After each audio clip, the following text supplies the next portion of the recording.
வணக்கம். இன்னைக்கு நாம ரொம்பவே ஆழமான, அதே சமயம் நம்ம எல்லாரையும் சிந்திக்க வைக்கக்கூடிய ஒரு தத்துவார்த்தமான கட்டுரையை பத்தி தான் அலச போறோம்.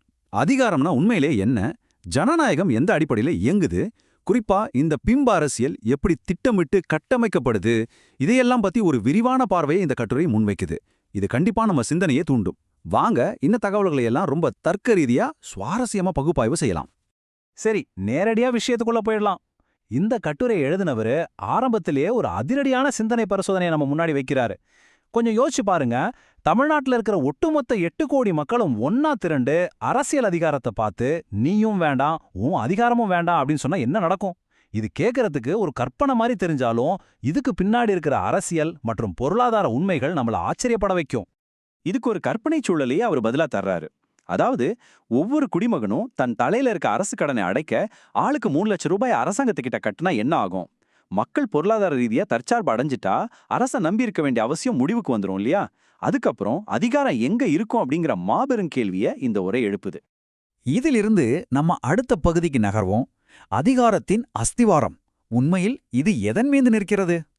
இதுல ரொம்ப முக்கியமான புள்ளி என்னன்னா, அதிகாரம் அப்படிங்கிறது மக்களோட இயலாமையின் மேல மட்டும்தான் கட்டமைக்கப்பட்டிருக்குன்னு இந்த கட்டுரை ஆணித்தரமா சொல்லுது.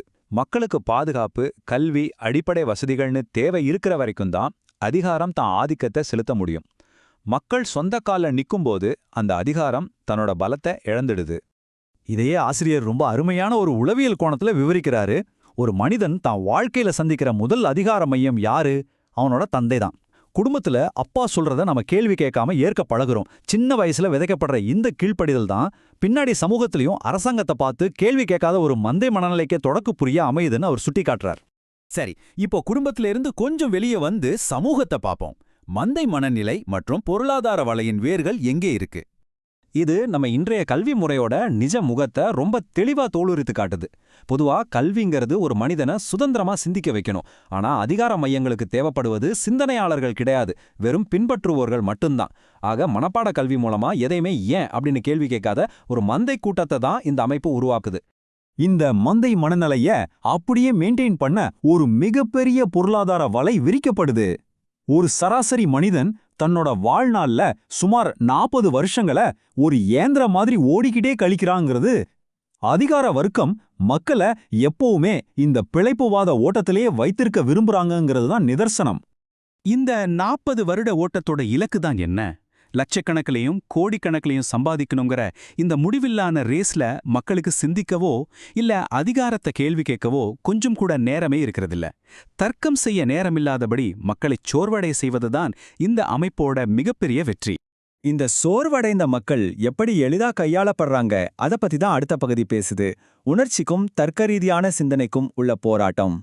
அரசியல்வாதிகள் எப்பவுமே தங்களை ஒரு தர்க்க ரீதியான நிர்வாகியா காட்டிக்க விரும்ப மாட்டாங்க. ஏன்னா நிர்வாகினா வரவு செலவு, கடன், வேலைவாய்ப்புன்னு டேட்டா அடிப்படையில கேள்விகள் வரும். அதனால மக்களை உணர்ச்சி வசப்படுத்தி தங்களை ஒரு இரட்சகனா முன்னிறுத்துறதையே அவங்க விரும்புறாங்க. ஏன்னா உணர்ச்சிக்கு முன்னாடி லாஜிக் அடிபட்டு போயிடும். இப்படிப்பட்ட ஒரு சமரசமான சூழல்ல தேர்தல்கள் எப்படி நடக்குது?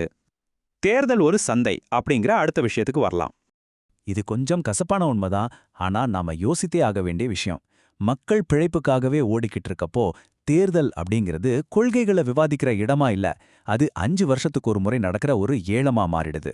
விரக்தியில இருக்கிற மக்கள் நிரந்தரமான கொள்கை மாற்றங்களுக்கு பதிலா தற்காலிகமான பணத்தை ஏத்துக்கிற ஒரு கமாடிட்டியா, அதாவது ஒரு சந்தை பொருளா மாறிட்டாங்க.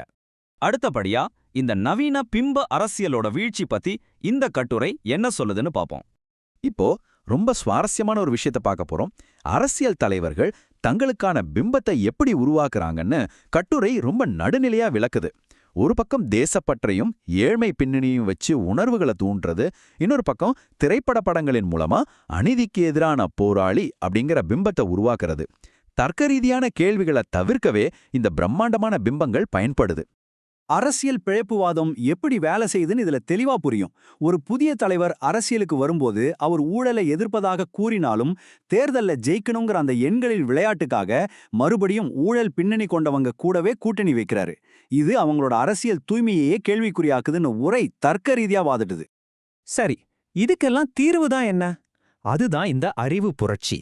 ஒரு மந்தையா இருக்கிற நிலையில இருந்து உண்மையான குடிமகனா மாறுறதுக்கான வழிகளை இது காட்டுது. முதல்ல மக்கள் பொருளாதார தற்சார்பை அடையணும். அதுக்கப்புறம் அரசியல்வாதிகளை தங்களை காப்பாற்ற வந்த சாமிகளா பார்க்காம பொறுப்புள்ள நிர்வாகிகளா மட்டுமே பார்க்க தொடங்கணும். எப்போ நாம லாஜிக்கா கேள்விகள் கேட்ட தொடங்குறோமோ அப்பதான் அந்த பிம்பங்கள் உடையும். அப்போ இந்த அறிவு புரட்சியை யார் தொடங்குவா? 99% மக்கள் நீரோட்டத்தோடே மந்தையா போனாலும் சிந்திக்கும் திறன் கொண்ட அந்த 1% மக்கள் தான் நீரோட்டத்தின் திசையை மாத்துவாங்க. இவங்க எந்த தகவலையும் அப்படியே நம்பாம பகுப்பாய்வு செஞ்சு பாப்பாங்க.